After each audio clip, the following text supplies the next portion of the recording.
Hi, Sassy Stampers. It's Tammy Fenton, your Vice President, and I'm here to show you how to put together this card. This month is a little bit different. We've done it more as a card kit.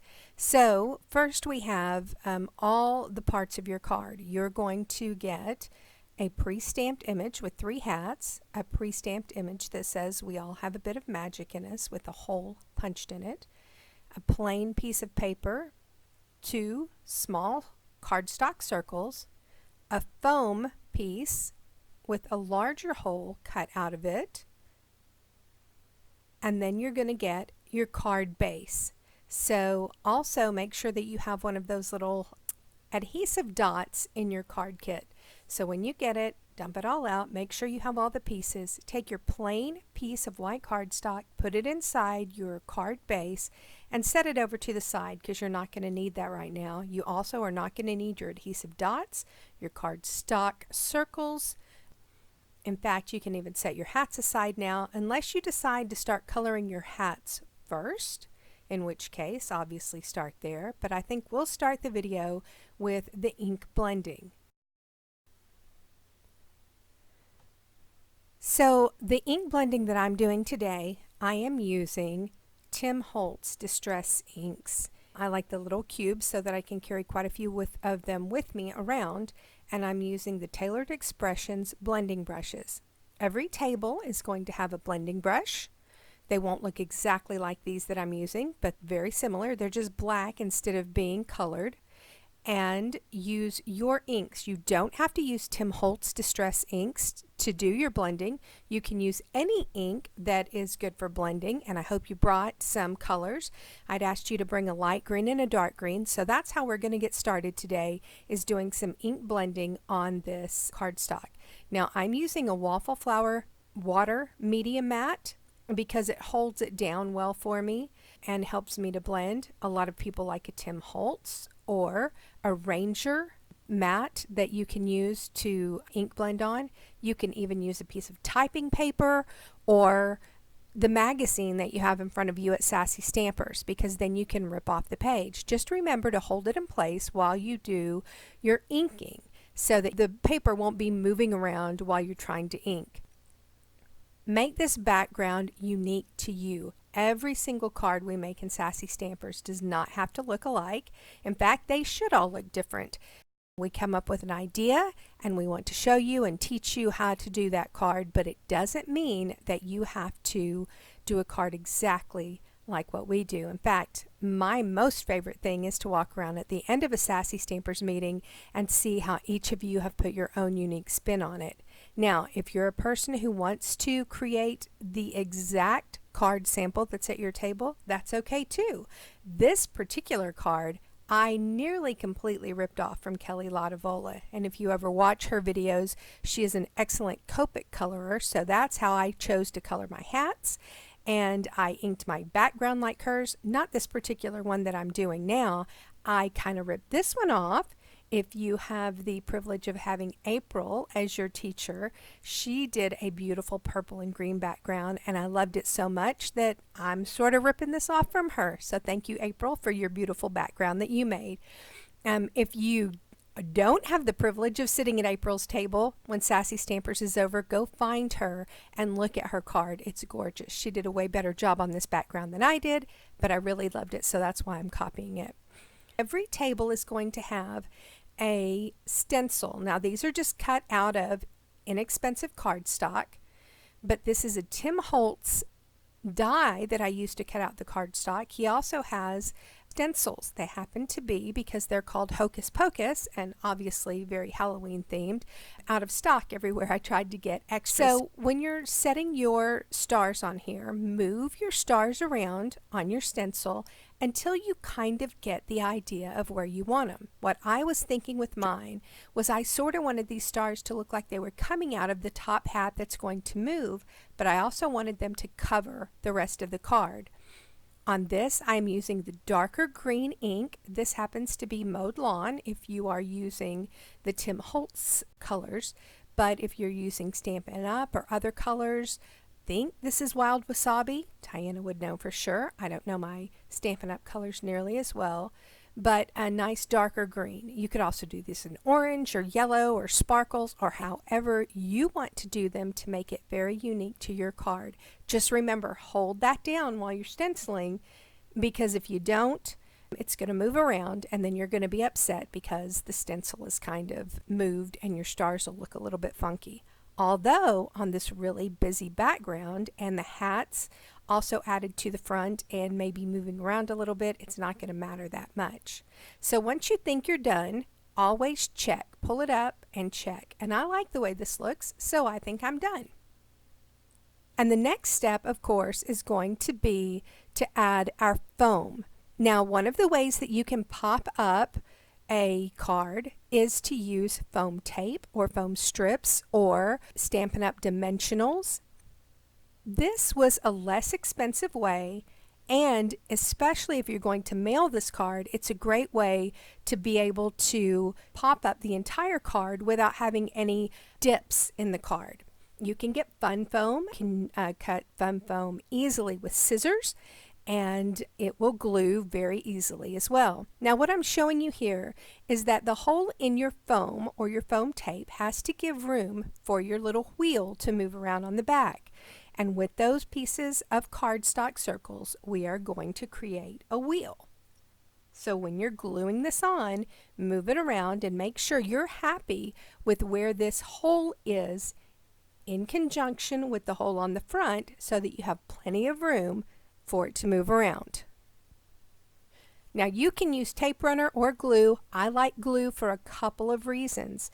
You get a little bit stronger adhesion if you use the right kind of glue. This happens to be Lineco glue. I also really love art glitter glue. But what I'm going to do is put a nice coating of glue all over this foam backing, and then I'm going to glue it to the back of my piece that I ink blended on. And I'm going to keep in mind that I want that hole to not necessarily be centered, but I want to give my little cardstock piece plenty of room to move around once I glue it on.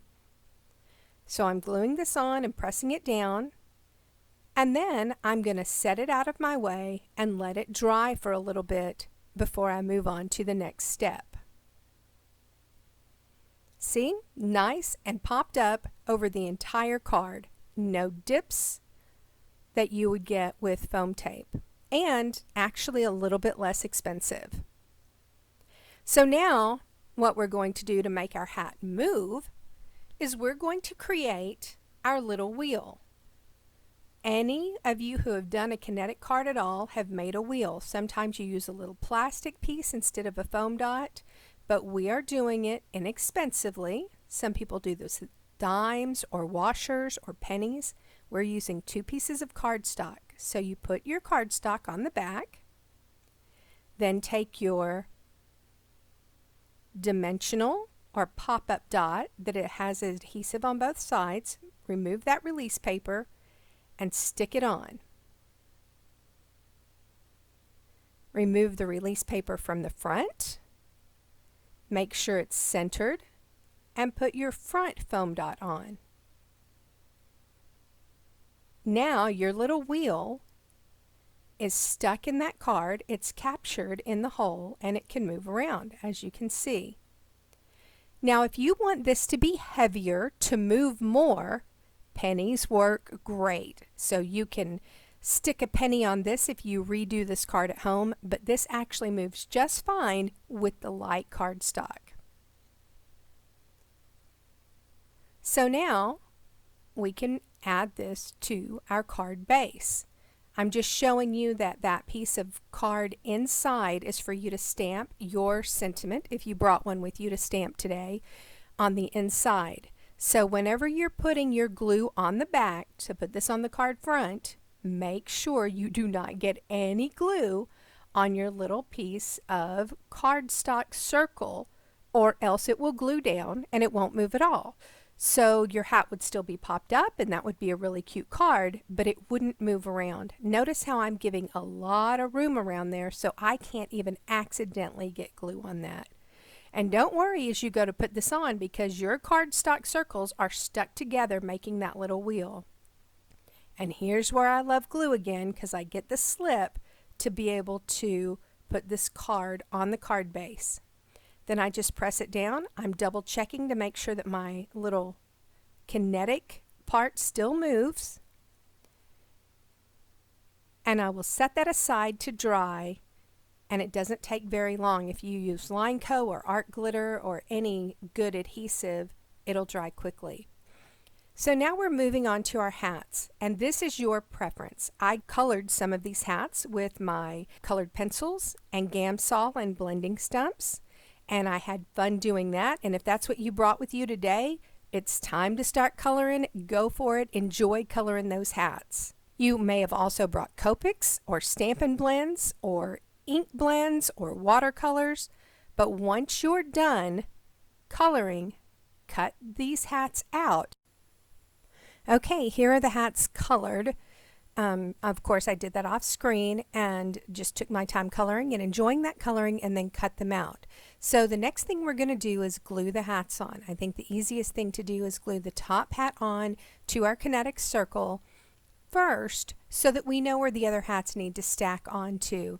Then we can stack them. Of course, that one will go under the edge of the top hat and then the bottom hat. So you can kind of play with these and get them exactly where you want them, but keep in mind that top hat is always going to move around because of that kinetic wheel that we've put into the card. So once you have them lined up, you like the way they look, go ahead and put glue on the first hat first. Now once you have that first hat set in place, go ahead and press it down and make sure that it's covering all the edges of your little white cardstock circle. And then you can place the other hats, make sure you like the spacing of them, and glue them in place. Now you will be gluing directly down to the card, and make sure they're nice and flat so that you don't have any catch points. With that top hat moving, it's very possible that you're going to get catch points where it sort of tries to catch on the edge of the hat that's underneath the edge of it. And you want it to move nicely so that when the person you give this card to takes it out of the envelope, it moves around really nicely.